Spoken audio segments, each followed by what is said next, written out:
The reason is because the brain is really, really bad at predicting.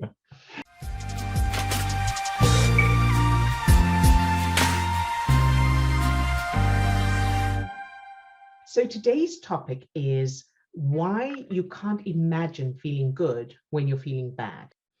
So the reason when we're feeling bad, the reason we can't imagine feeling good. So for example, if you're feeling stuck and then, perhaps you're even speaking to someone who's saying, well, remember you can do this and you can do that. You can't imagine feeling differently. The reason is because the brain is really, really bad at predicting. So basically, the brain is constantly predicting the future based on the past, but prioritizing the present. So the way you feel now is coloring everything you're thinking about, from predicting the future, thinking about the future, to remembering the past.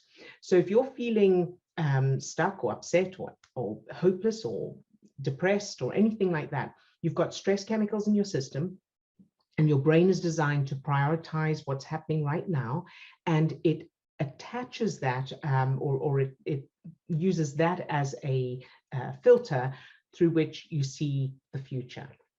So how do we know this information? Oh, good question. You sound very certain of yourself. Yeah.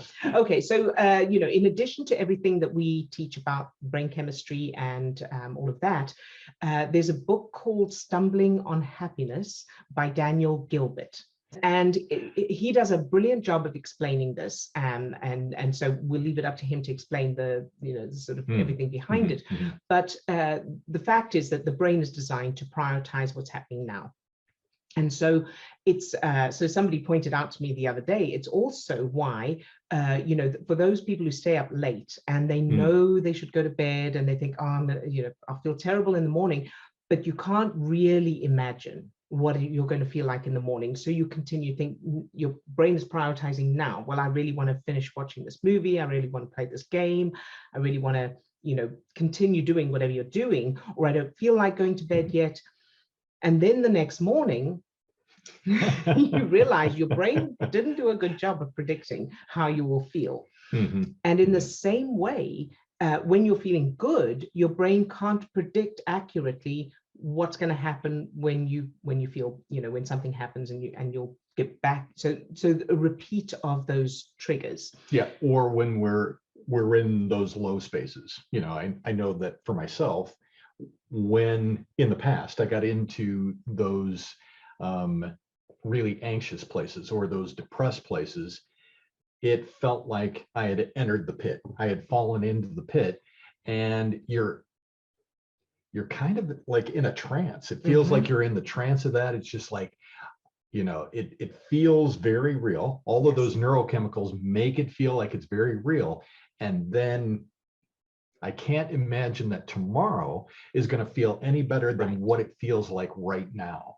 It's like it's hopeless. It's useless. What's the point of trying to do anything else? Because your brain is making the prediction, and again, a very bad prediction of what tomorrow is going to be like, what the next 5 minutes is going to be like. It's projecting that into the future. Right. And as Daniel Gilbert says in his book, it's why, someone who's depressed, if friends say, oh, come out with us, you'll feel better if you come out with us, that person who's got those stress chemicals in their system and currently feeling depressed, their brain just doesn't have the ability to predict feeling, how they're going to accurately predict how they're going to feel, if they went out. So as they think about going out with the friends, their brain is applying this depressed feeling to that event. And of course, that's not necessarily how they will feel. And I think that that's really good. It's really good information to have that. It's good to kind of have an academic understanding of that. But if I'm in that state, if somebody is in that state right now, what do we do with that? How do we use this to be able to get out of those states? Right, good question. I was wondering when you were going to answer. So, before I do that, before I go into that, I wanted to use the analogy of weather. So it's like if you look out and it's raining, and you go, It's always raining, because rain is all you can see right now. It's always rain, it's terrible, it's always raining. And someone else says, oh, well, actually, it's going to be sunny tomorrow. The weather forecast is that there's no rain tomorrow, it's going to be sunny. And you look at them as if they're crazy and go, it's obviously raining. It's raining. And they go, no, tomorrow. No, it's raining. That's what the brain is doing. So you're going, well, maybe I can listen to some music I like, or maybe I can go and work out, do some physical exercise. Maybe I can go out with my friends. And every thought you have of that, your brain is going, no, depressed or anxious, or but clearly sad, this. So it's applying this to the future. And so what we want to do is, the first step towards this is knowing it in the first place. So this is the first step for you, understanding that, okay, so I must remember in the future when that happens, that it's just that my brain is applying how I'm feeling right now to the future. So I can't necessarily trust that. The other analogy that works so well with this is, if you think of when you're feeling triggered in a negative state, any kind of negative state, you've got stress chemicals in your system. Now, if you think about the fact that you are under the influence of chemicals, in the same way, if you'd taken a drug, or you were drunk, it's so real. It feels like, obviously I'm going to die, or obviously I love everybody, depending on how you are on that, under that influence of that substance. But you cannot trust your judgment. You cannot trust your judgment when you've taken certain drugs, alcohol, drugs, or when you've drunk too much. And so you'll know people who who go over the limit with drinking. So they're clearly drunk, they're staggering around, and they go, I can drive. My reflexes are fast. And they genuinely believe that. It seems that way from that state, because their brain is under that influence. Right. When you're in a negative emotional state, the substance under which you are under the influence of is stress chemicals. Stress chemicals have the same effect, where it feels really real. It feels real that this will never end. It feels real that it's pointless and all of that. But you just have to ride out that trip.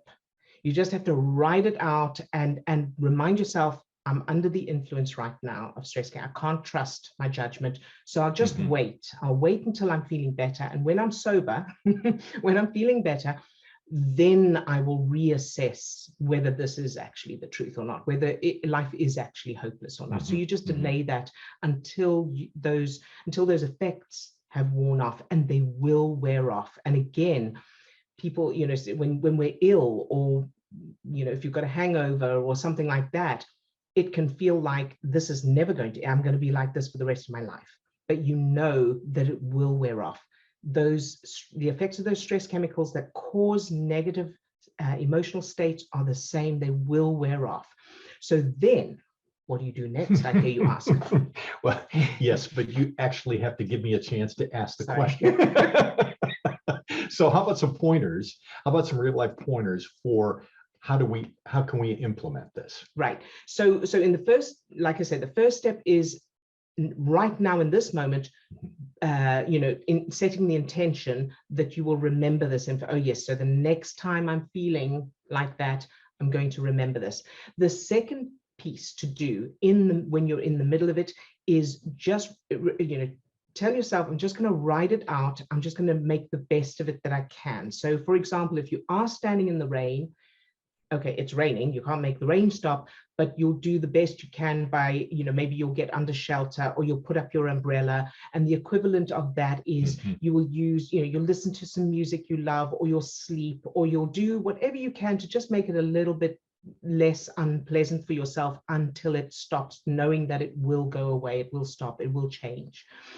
And then the third piece, is to be prepared. So starting now, prepare yourself for then, understanding that you will get triggered because we're human. Everyone, it happens for everyone. Our emotions come and go, they're up and down. Yep. And life happens. So you be prepared, knowing, okay, so I'm going to make sure that I have some music that I love to listen to that makes me feel good, and practicing a little 2-minute exercise, brain chemistry exercise that we've created. So it's in our book, Change What Happened to You, but it's also in a YouTube video.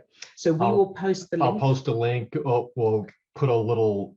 It takes under 2 minutes to change your own brain chemistry from stress chemicals to feel-good chemicals, if you catch it soon enough. Right. So that's the next point here is that is practicing it when you're not triggered. So you'll practice that little brain chemistry exercise when you're not triggered by anything, when you're not feeling bad, just like you would practice, just like you would practice running or that kind of thing to get fit. So you'll prepare by doing that, and it's just a short little thing. The more you do it, the better you get at it, the stronger it is, the easier it is. And then, as Steve says, you catch it early. So as soon as you start to feel not nice, that's when you need to step in and do something different. So do that little exercise, or any of the other techniques we teach. Our book is full of techniques to do that. And our YouTube videos share those as well. Or listen to music, or do some physical exercise, or that kind of thing. The earlier you catch it, the easier it is to do that, because the level of stress chemicals in your system won't be as high yet. The more, the longer you wait, the more the stress chemicals in your system, the harder it is to then pull yourself out of it. Was that all I had to say? Yeah. So yeah, just to kind of summarize, I think that the major point here is that the brain is not a good predictor of the future. And having that information, and again, reviewing some of that information via, some of the other resources there, Daniel Gilbert's book, some of the things that we have in our own book, having a basic understanding of how this machine is working, and recognizing that it is possible to change that neurochemical state. And with a few activities, you can prepare yourself for what will be coming in the future. We're always going to be experiencing life. We're always going to be feeling some sort of a trigger to something. It's how we can engage with those triggers in the moment so that it doesn't spin into that place of being out of control. Right. So we hope that's helpful, and we will see you in the next one.